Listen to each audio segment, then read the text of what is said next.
1857 का स्वतंत्रता संग्राम केवल सैनिकों तक ही सीमित नहीं था, बल्कि यह एक समग्र क्रांति थी। स्वतंत्रता संग्राम की बहुत सारी घटनाएं इतिहास में दर्ज नहीं हो पाई, क्योंकि अंग्रेजों ने इस क्रांति को एक सैनिक विद्रोह के रूप में दर्ज कराने का प्रयास किया। ये बातें चमन लाल महाविद्यालय लंढौरा में 2 दिवसीय अंतर्राष्ट्रीय संगोष्ठी के प्रथम दिन मुख्य अतिथि के रूप में भारतीय ऐतिहासिक अनुसंधान परिषद के सदस्य सचिव प्रोफेसर श्री कुमार रत्नम ने कही।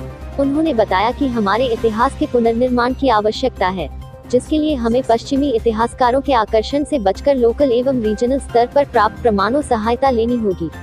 अपने संबोधन में प्रोफेसर रत्नम ने क्षेत्रीय स्तर पर भारतीयों द्वारा किए गए आंदोलनों की चर्चा की, जिनका जिक्र सामान्य रूप में इतिहास में नहीं किया गया। डॉक्टर आशुतोष भटनागर ने बताया कि 1857 के स्वतंत्रता संग्राम की पृष्ठभूमि काफी पहले से तैयार हो रही थी।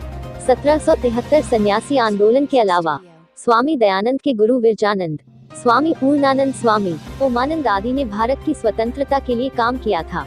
ये बातें भारतीय इतिहास का हिस्सा नहीं बन पाई।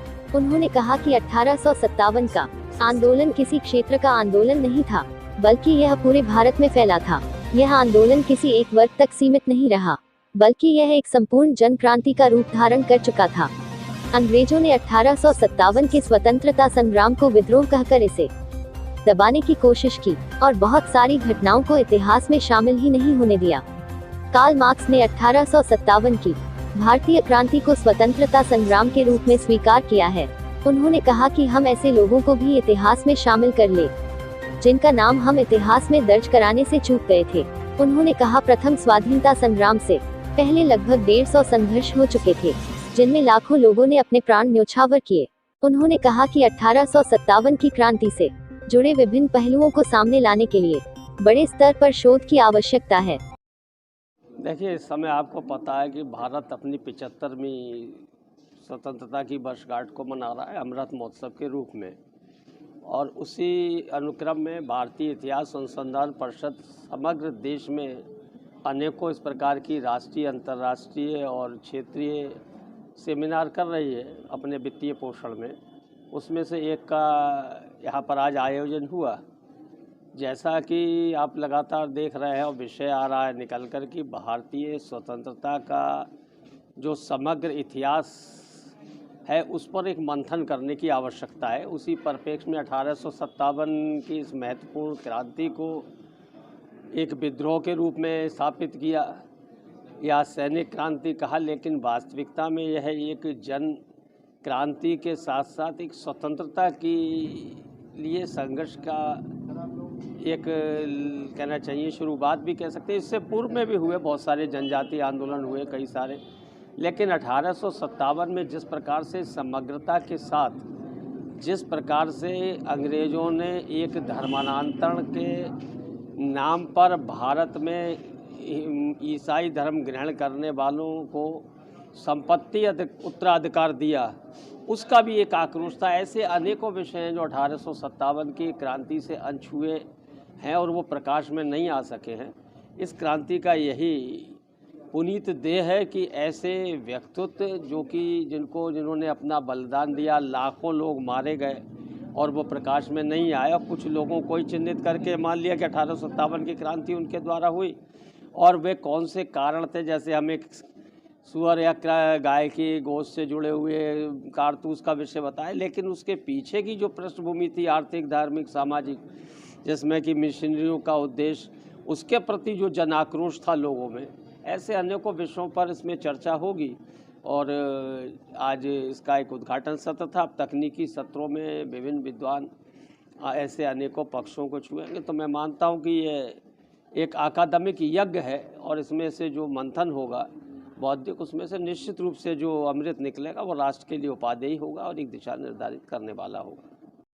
जो आज यहाँ ये अंतर्राष्ट्रीय संगोष्ठी हो रही है, ये 1857 की जो जनक्रांति थी उसके अनछुए पहलू, यानी कि ऐसी घटनाएं, ऐसे नायक, ऐसे ग्राम जिनकी बहुत बड़ी शहादत इस घटना में हुई, लेकिन उनको इतिहास में नहीं वो आ पाई, दर्ज नहीं हो पाई वो घटनाएं, उनको उजागर करना, उनको आम समाज के सामने लाना, आम जनता की 1857 की जनक्रांति में क्या सहभागिता थी उसको प्रकाश में लाना जो है इस अंतर्राष्ट्रीय संगोष्ठी का उद्देश्य है।